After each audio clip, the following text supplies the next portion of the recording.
Estamos en Montañita, uno de mis lugares favoritos en el Ecuador.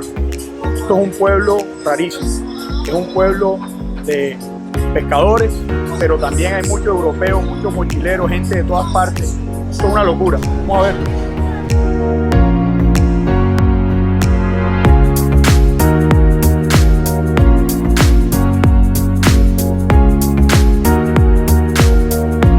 Solamente se le coloca limón y sal al gusto.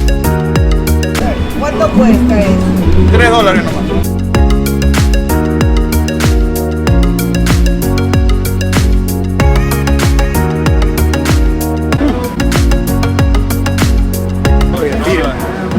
Ha sido buena.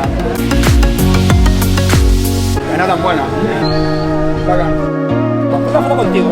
Venga, bueno. Oye, qué flow el que hay en este pueblo, me encanta.